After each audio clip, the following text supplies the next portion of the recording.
Trois quarts des gens galèrent avec leur assurance maladie lorsqu'ils souhaitent s'expatrier à Dubaï, aux Émirats Arabes Unis. Aujourd'hui, nous allons voir comment marche l'assurance maladie à Dubaï afin de vous sortir de la galère. Nous allons donc parler du système public et du système privé qui sont deux choses distinctes aux Émirats Arabes Unis.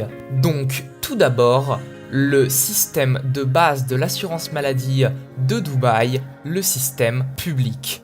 Le système public est le système d'assurance maladie de base des Émirats Arabes Unis, qui est donc le moins coûteux et qui comporte les soins de santé dits essentiels, tels que les médicaments essentiels, les petites interventions chirurgicales et les interventions d'urgence. Vous pouvez payer ce système à l'aide de primes d'assurance qui sont prélevées mensuellement ou annuellement. Le point positif avec le système public, c'est que ces hôpitaux et ces cliniques sont gérés par la DHA.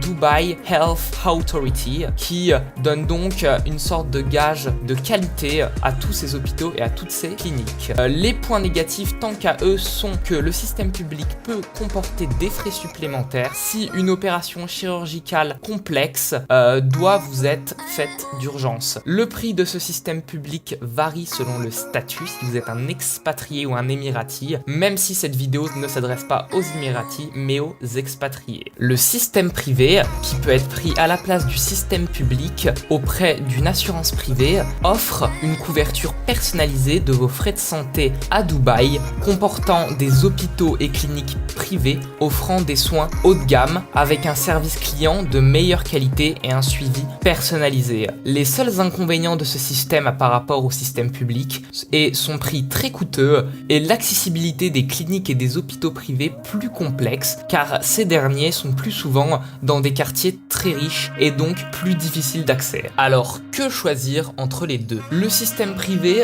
va pouvoir vous donner accès à de meilleurs soins, mais pour un prix beaucoup plus coûteux, alors que le système public va ne pas vous donner accès à tous les soins, mais va garder un prix raisonnable. Pour finir, je vais me permettre de vous donner quelques conseils pratiques et astuces une fois à Dubaï. Renseignez-vous sur les différentes options d'assurance privée disponibles pour trouver celle qui correspond le mieux à vos besoins médicaux. Ensuite, conservez une copie de votre police d'assurance et assurez-vous bien de comprendre les services couverts et les exclusions.